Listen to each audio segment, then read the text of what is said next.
एक गांव में एक वृद्ध महिला अपने बेटे, बहू और पोते के साथ रहा करती थी। एक दिन एक सुबह वृद्ध महिला की बहू ने कहा, माँ जी, ये क्या, आप अभी तक खाना ही बना रही है? वैसे तो सब लोग जल्दी उठ जाते हैं, लेकिन जब तक मैं ना कहूँ तब तक घर का कोई काम ही नहीं करता है, न ही काम किया होता है। बहू, कर तो रही हूँ। मेरी तबीयत ना आज कुछ ठीक नहीं लग रही है। तुम तो जानती हो, पिछले हफ्ते की बुखार ने मेरे शरीर को काफी कमजोर कर दिया है, इसलिए थोड़ा धीरे धीरे काम कर रही हूँ। माँ, दादी तो सही कह रही है। तुम्हें तो पता ही है कि दादी की तबीयत खराब है और उनकी उम्र भी हो चुकी है। दादी, अब आपको काम करने की कोई जरूरत नहीं है। तुम बस एक काम करो, अब मुझे कहानी सुनाओ, भूत राजा की कहानी सुनाओ।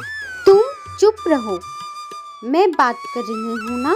क्यों क्यों चुप रहूं मैं? तुम हमेशा ही दादी को डांटती रहती हो। कल पापा ने तुमसे दादी को सेब और अनार देने को कहा था, लेकिन आपने क्यों नहीं दिया? बताओ, क्यों नहीं दिया आपने? अब ये सेब और अनार खाएंगे? क्या बात है, वाह! क्या कहा, कहानी सुनाएंगी? ये घर में बैठकर बस खाती रहेंगी पूरे दिन? ये सब नहीं होगा, बिल्कुल नहीं हो पाएगा ये सब। चल, तू उठ यहाँ से, चल मेरे साथ अंदर चल। वृद्ध महिला की बहू अपने बेटे को डांट कर वहां से अंदर ले जाती है और ये सब देखकर वृद्ध महिला को बहुत दुख होता है। हे भगवान, ये कष्ट अब मुझसे और सहन नहीं होता। इस तरह जीकर मैं क्या करूँगी? इससे अच्छा तो मुझे अपने पास बुला लो। उम्र के इस अंतिम पड़ाव में मैं इस तरह जीना नहीं चाहती। दूसरी तरफ एक और वृद्ध महिला अपने बेटे और बहू के साथ रहती थी। उसके पति के जाने के बाद वो अकेले बैठी अपने कमरे से खिड़की से बाहर की ओर देखा करती थी। अच्छा सुनिए माँ जी, पूरा दिन बस खिड़की पर बैठकर गुजारेंगे क्या? थोड़ा बाजार भी जा सकती हैं। अब तो कुछ काम कर लिया कीजिए। राशन ला सकती हैं, पानी भरकर ला सकती हैं, सब्जी लाने जा सकती हैं। सारा दिन बस खाती हैं और सोती हैं। अब आप ही बताइए, कब तक अपने बेटे के पैसे बर्बाद करते रहेंगी आप? अच्छा लाओ बहू, पानी का बर्तन दे दो, मैं ले आती हूँ। बेटे को पालने में ही सारी जिंदगी निकल गई मेरी, अब थोड़ा काम कर लेती हूँ। ये बोलकर वो बाहर चली जाती है। नौटंकी देखो जरा, घर वापस ना आए तो ही अच्छा है। दोनों वृद्ध महिला एक ही जगह पानी लेने आती है। दोनों बहुत अच्छी सहेलियां हैं और दोनों अपनी जिंदगी की पीड़ा एक दूसरे को बताती हैं। लता, तुम आज पानी लेने क्यों आई? तुम्हारी तबीयत ठीक नहीं लग रही। मेरा घर पे रहना बहू की आंखों में खटकता है। अब तो मेरा उस घर में रहने का मन नहीं होता। वो तो बस पोते की वजह से रुकी हुई हूँ। मेरे पास तो वो वजह भी नहीं है। पता है आज बहू ने क्या कहा? क्या कहा? कहा कि अगर मैं घर ना लौटे तो ही अच्छा है। अच्छा है, तुम्हारी बहू ने तो कह दिया, और मेरी बहू अंदर अंदर ही दबा के रखती है। बस यही अंतर है। पता है लता, मेरा मन करता है हम दोनों घर लौटे ही ना, हम दोनों कहीं और चले जाएं। यही तो मेरा मन भी करता है। लेकिन अब इस उम्र में हम दोनों कहाँ जाएंगे? अचानक से लता के सीने में तेज दर्द हो रहा है। बाप रे, मेरी छाती में अचानक से ये दर्द कैसा? मुझे बहुत तेज दर्द हो रहा है, मुझसे सहन नहीं हो रहा है। अब मैं बैठ भी नहीं पा रही हूँ, मुझे बहुत दर्द हो रहा है। क्या हुआ तुझे ये बता। मुझे क्या करूँ लता? तू यही बैठ, मैं अभी आती हूँ। मैं उस मंदिर में जाकर किसी को बुलाती हूँ। मुझे लगता है तुझे डॉक्टर के पास जाना होगा। थोड़ी हिम्मत रख, मैं अभी आ जाऊंगी। बस अभी आती हूँ। मैं किसे बोलूँ, किसे मदद के लिए बुलाऊं मैं? सुनिए मेरे साथ, थोड़ा चलिए ना।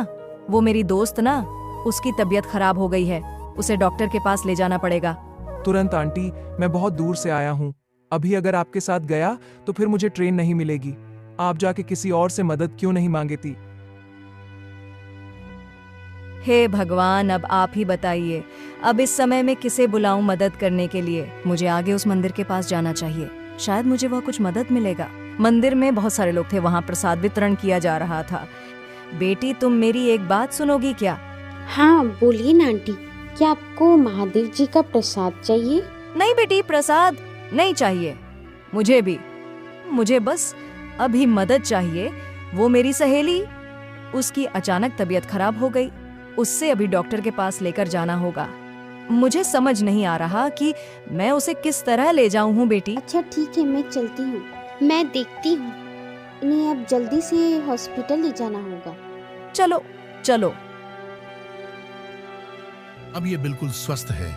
आप लोगों ने सही समय पर इन्हें हॉस्पिटल ले आया, ये बहुत अच्छा काम किया। लता, सब कुछ इस लड़की की वजह से हुआ है। इसी ने तुम्हें सही समय पर हॉस्पिटल लाकर डॉक्टर से दिखलाया। बेटी, तुम कौन हो और कहाँ रहती हो? जी मेरा नाम पूजा है और मैं यहाँ यूपी से आई हूँ। भगवान भोलेनाथ के नाम पर मेरे पास स्वयंसेवी संस्थान है। वहीं से यथासंभव कई मंदिरों में भगवान के सभी भक्तों को समय समय पर खिचड़ी का भोग वितरण किया जाता है। तुम तो साक्षी भगवान का रूप हो बेटी। नहीं आंटी जी, ऐसी कोई बात नहीं है। ये सब तो भगवान की इच्छा से ही होता है। मैं तो बस अपना काम करती हूँ। अच्छा आंटी जी, आप लोग कहाँ रहते हैं? आपके घर पर भी तो बताना पड़ेगा ना। पता नहीं बेटा कहाँ रहते हैं वो, हमारा घर है भी या नहीं, हमें तो उस पर शक होता है। क्या हुआ आंटी जी, आप ऐसा क्यों कह रहे हैं? बताती हूँ तुम्हें, सब कुछ बताती हूँ। जी ये क्या, आप अभी तक खाना ही बना रही है? वैसे तो सब लोग जल्दी उठ जाते हैं, लेकिन जब तक मैं ना कहूँ तब तक घर का कोई काम ही नहीं करता है। माँ, आप दादी से इस तरह से चिल्ला के क्यों बात कर रही हैं? तुम चुप रहो, तो ये सब नहीं होगा, बिल्कुल नहीं हो पाएगा ये सब। सुनिए माँ जी, पूरा दिन बस खिड़की पर बैठकर गुजारेंगे क्या? थोड़ा बाजार भी जा सकती हैं। अब तो कुछ काम कर लिया कीजिए, सारा दिन बस खाती हैं और सोती हैं। अब आप ही बताइए, कब तक अपने बेटे के पैसे बर्बाद करती रहेंगी आप? अच्छा लाओ बहू, पानी का बर्तन दे दो, मैं ले आती हूँ। घर वापस ना आए तो ही अच्छा है। क्या आप लोग हमारे साथ रहेंगे, हमारी संस्था में? रहने दोगी बेटा हम दोनों को वहाँ?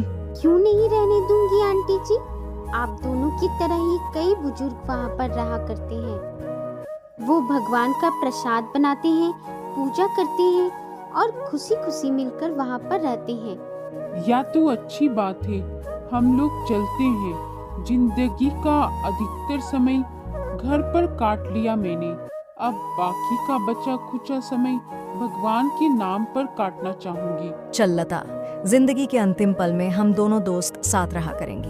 ठीक है, चलो चलते हैं। बेटा तुम्हारा धन्यवाद। धन्यवाद डॉक्टर जी।